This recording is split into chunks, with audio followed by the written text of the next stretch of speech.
Week 14 in the NFL, we're helping you set some DFS lineups on DraftKings with SI Fantasy and Gambling analysts Michael Fabiano and Ben Heisler.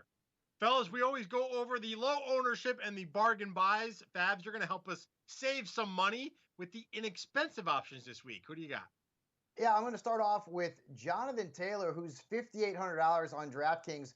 He is the RB22 based on price. Now, in his last two games, he's led the Colts in both snaps and touches, and he's got a great matchup this week against the Raiders. They've given up 16 touchdowns and the fifth most fantasy points to running backs. And most recently, they made Ty Johnson, a backup, look like Freeman McNeil. Bill, do you remember Freeman McNeil from back in the 80s? He was a pretty good Jets running back, so I do like Jonathan Taylor this week. And then let's move on to the wide receiver position and Curtis Samuel. Now, currently, he's on the COVID-19 list, but there's plenty of time for him to be activated. If he's not, then this becomes Robbie Anderson at $6,200. But Samuel is $1,000 cheaper. He's averaged 17 fantasy points per game since week 7. He's the wide receiver 13 in that time. And the Broncos defense has given up the 7th most fantasy points to home receivers lined out wide. Also, keep in mind, DJ Moore is not only on the COVID list, but he's also dealing with an ankle injury, which means more targets potentially for Samuel. And then let's move on to the tight end position.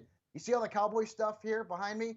I'm going with Dalton Schultz, right? I can finally say something good about a Dallas Cowboy. He's at $3,500 on DraftKings. He's the tight end 18 based on the price. He ranks tied for 11th among tight ends in targets since week 9. And you look at this matchup, the Bengals have surrendered 10 or more fantasy points to tight ends 8 times. They've given up 7 touchdowns to tight ends and an average of 16.1 fantasy points. And Dalton Schultz is seeing a lot of targets, folks, and that's a big deal in the Andy Dalton revenge game. That's right. All right, good stuff, Fabs. Ben, let me go over to you for some players that are going to have low ownership. We always want to differentiate ourselves from the masses. So who do you think we should grab? Yeah, let's start over at Justin Herbert, who is $100 less expensive than he was last week against the Patriots after putting up a paltry 6.3 points in his matchup at home. But it's another solid opportunity going up against the Atlanta Falcons. He's in the same price range as guys like Taysom Hill, Ryan Tannehill, Tom Brady. So I think you're going to see Herbert with lower ownership based on those guys compared to what we saw last week. And here's the thing, even though the Falcons defense has improved, you still have to look a little bit closely at the numbers. They are still dead last at opposing points against quarterbacks. They've given up the most amount of points to quarterbacks in the league with 26.6 DraftKings points. And it does feel like a bounce back spot for Herbert this week, and also a really good game stacking environment between both the Falcons and the Chargers. At the running back spot, how about Ronald Jones, who's $6,100 against Minnesota? The Bucs have arguably the easiest schedule down the stretch, and with Tom Brady really struggling to get the deep ball going, I think this is a good opportunity to rely on their running game down the rest of the season.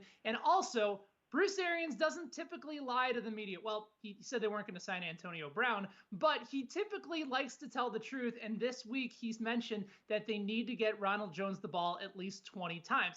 In games that Ronald Jones has carried the ball 20 times, guys, he has 21.8, 29.1, and 28.8 DraftKings points in those games where he's carried at least 20 times. The Vikings are giving up just under 24 points per game to running backs this year. And then lastly, let's go back to that Andy Dalton revenge game. But if you're going to go ahead and stack some of those Dallas Cowboys, you're going to want somebody to run it back with. And that's where you come in with T. Higgins at $4,800. He's both a value play and a low ownership play. Via Fantasy Labs, Higgins leads the Bengals in receiving yards on 12 less receptions than Tyler Boyd. He has 2 more touchdowns and also has 121 air yards after catch per game. He's also seen 23% of the team's targets since their week 9 bye, and the Cowboys defense is trash. So it all lines up. Even with Brandon Allen under center, Higgins has caught 10 of his 12 targets in the last 2 weeks for 100 yards and a touchdown. I think you fire him up with confidence, even with Brandon Allen at quarterback, and that's not something that a lot of folks can say.